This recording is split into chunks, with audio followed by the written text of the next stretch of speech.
လောကမှာတယောက်တည်းနေတာဟာတော့အေးချမ်းမှုအရှိဆုံးလို့ပြောအောင်သို့သောလူတွေဘာလို့တယောက်တည်းမနေနိုင်ကြသလဲဆိုရင်စိုးရင်တော့ကရှိလို့တယောက်တည်းမနေနိုင်မျိုးမျိုးတွေးတယ်တယောက်တည်းနေရင်နေမကောင်းရင်ဘယ်လိုလုပ်မလဲဆိုအတွေးပဲဒါကြောင့်မို့တယောက်တည်းမနေနိုင်ကြဘူးနှစ်ယောက်နေတော့ရောလို့ဆိုနှစ်ယောက်နေတော့လည်းမတည့်ပြန်ခက်တာတယောက်တည်းနေကြတော့လေကြောက်တယ်နှစ်ယောက်နေတော့မတည့်ဘူးအဲ့ဒီကြားထဲမှာလူဟာဘဝမှာဆုံးဖြတ်ရခက်ခဲကြတယ်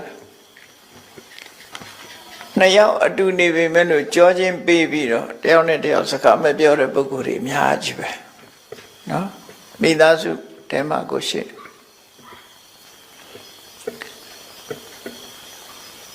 ယနေ့ချင်းဆိုင်ပြီးတော့တောင်စကားမပြောဘဲနဲ့နှစ်ယောက်အတူနေတာတွေရှိကြတယ်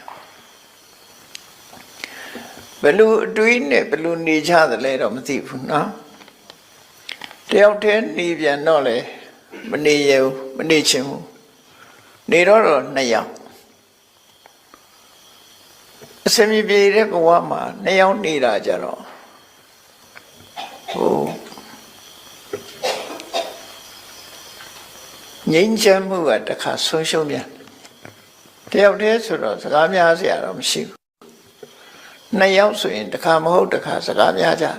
ရှမ်းဖြစ်ကြတယ်ပေါ့နိုင်ငံခြားလူတွေလည်းဒီတိုင်းပဲမထူးပမာရီဗုဒ္ဓဘာသာတွေမှာမဟုတ်နိုင်ငံခြားလူတွေလည်းတယောက်တည်းနေခြင်းleave me alone လို့ဩတာ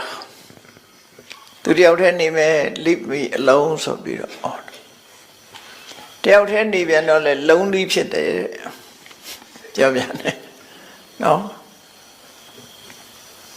လုံးလေးဖြစ်လာတော့ဘာဖြစ်တော့ဆိုဟိုတယ်လီဖုန်းဆက်ဒီတယ်လီဖုန်းဆက်ဖြစ်လာပြန်တယ်တယ်လီဖုန်းဆက်ခေါ်တော့လာတော့တဲ့လာလို့ဆိုမတဲ့ပြန်နှစ်ရက်သုံးရက်လောက်ပဲဆင်ပြေတယ်နောက်ရက်ကျဆင်ပြေလူတဘာဝကတွေးစားရအခက်ကြီးပဲအဲ့တော့လူတွေဟာတယောက်တည်းမနေဝန်းတာလဲဒီစိတ်ပဲနှစ်ယောက်မတည့်တာလဲဒီစိတ်ပဲအဲ့လိုနေထိုင်ကြတဲ့လောကကြီးမှာမြတ်စွာဘုရားလက်ထက်တုန်းကမြတ်စွာဘုရားကတော့တရားထွေးနေရတဲ့အကျိုးကျေးဇူးတွေကိုဟောကြားဆုံးမထားတာရှိတယ်နှစ်ယောက်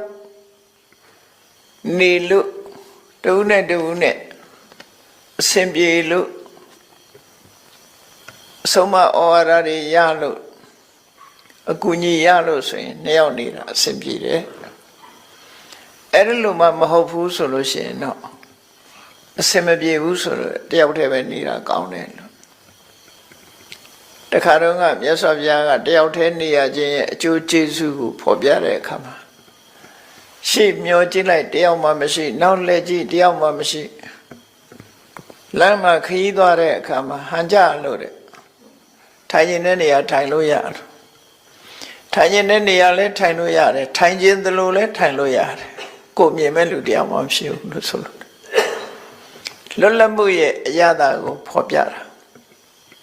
တယောက်တည်းနေလို့ရှိရင်ဘယ်သူနဲ့စကားများအောင်မလို့ဘယ်သူနဲ့မှမများစရာမရှိတော့ကိုတယောက်တည်းအေးချမ်းနေတယောက်တည်းနေရတဲ့အရာတာကိုမြတ်စွာဘုရားရဲ့တပည့်တွေတဲ့ပထမဆုံးတာဝကကြီးရှင်ကွန်းတင်ညဆိုတယောက်တည်းနေသွားတာဟော